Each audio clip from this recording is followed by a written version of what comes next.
এবার কোরআনের সূরা ফাতিহার 3 নম্বর আয়াতটা একটু খেয়াল করলেই আপনার আমার মনটা উদার হয়ে যাবে, বড় হয়ে যাবে।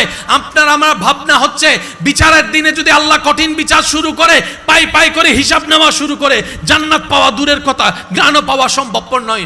রব বলে যে আমি তো আসমানকে বানিয়েছি আদেশ দিয়ে, জমিনকে বানিয়েছি কুন ফায়াকুন আদেশ দিয়ে, আরশ বানিয়েছি আদেশ দিয়ে, লৌহ বানিয়েছি আদেশ দিয়ে, সুবহানাল্লাহ সুবহানাল্লাহ সুবহানাল্লাহ। আমি জান্নাতকে বানিয়েছি আদেশ দিয়ে, জিবরাইলকে বানিয়েছি আদেশ দিয়ে, কিন্তু বান্দা তোদেরকে বানিয়েছি আদেশ দিয়ে নয়, আদেশ দিয়ে নয়, আদেশ দিয়ে নয়। আমি আল্লাহ মায়া করে বানিয়েছি, আদর করে বানিয়েছি, আর সেজন্য আমি তোদেরকে আশরাফুল মখলুকাতের শান দান করেছি। ফেরেশতা তোদের চাইতেও দামি, তাদের কোনো গুনাহ নাই, তোদের গুনাহ আছে, কিন্তু ফেরেশতার চাইতেও র্যাঙ্ক আমি তোদেরকে উপরে দান করেছি, কারণ তোরা আমার মায়ার সৃষ্টি, তোরা মমতার সৃষ্টি। আরে মা যদি জন্ম দেওয়ার কারণে সন্তানের প্রতি এত ভালোবাসা থাকে, সন্তানকে যদি অপরাধের কারণে বাবা পিটাইতে থাকে, ওইখানে যার পিঠটা দেখা যায় সন্তানকে বাঁচানোর জন্য, এটা মায়ের পিঠ দেখা যায়, মায়ের পিঠ দেখা যায়।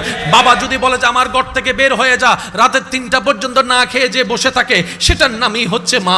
মমতাই মা। কেন? কারণ 9 মাস পেটের মধ্যে রেখেছে, তোকে পেটে রাখার কারণে ঘুমানোর মতো ঘুমাতে পারে নাই, খাওয়ার মতো খাইতে পারে নাই, বমির পর বমি লেগেছে, মন ভরে বাঁচতে পারে নাই, চলতে পারে নাই, বাথরুম করতে পারে নাই, গোসল করতে পারে নাই। ওই যে একটা জন্ম, কষ্টের জন্ম, ওই মায়ার কারণে তোকে ভালোবাসে। আর বান্দা মনে রাখিস, এরকম হাজার মায়ের চাইতো বেশি আমি আল্লাহ আমার বান্দাকে ভালোবাসি, আমার বান্দাকে ভালোবাসি, আমার বান্দাকে ভালোবাসি।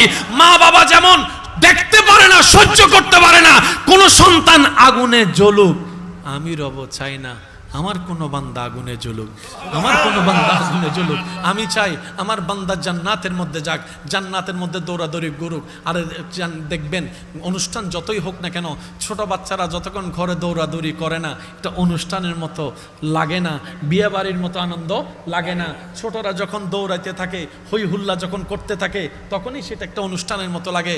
রব বলে যে জান্নাত তো এখনো আছে, কিন্তু নীরব হয়ে বসে আছে। জান্নাত তো এখনো আছে, নিস্তেজ হয়ে বসে আছে। বান্দারে, যেই দিন তোরা জান্নাতে ঢুকবি, সেই দিন জান্নাতের ঈদের দিন হয়ে যাবে, জান্নাতের ঈদের দিন হয়ে যাবে। এবার বান্দা বলে, মওলা যে পাপ করেছি, জান্নাত পাওয়ার যোগ্যতা তো আমার নাই।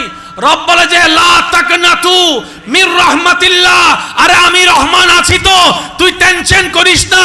কোন রকম ঈমানটা নিয়ে কবরের পরীক্ষা পার হয়ে হাসরের ময়দানে তুই আয়, বাকিটা তোর রব হিসেবে আমি আল্লাহ আছি, তোর নবী হিসেবে রাহমাতুল লিল আলামিন আছে। সুবহান।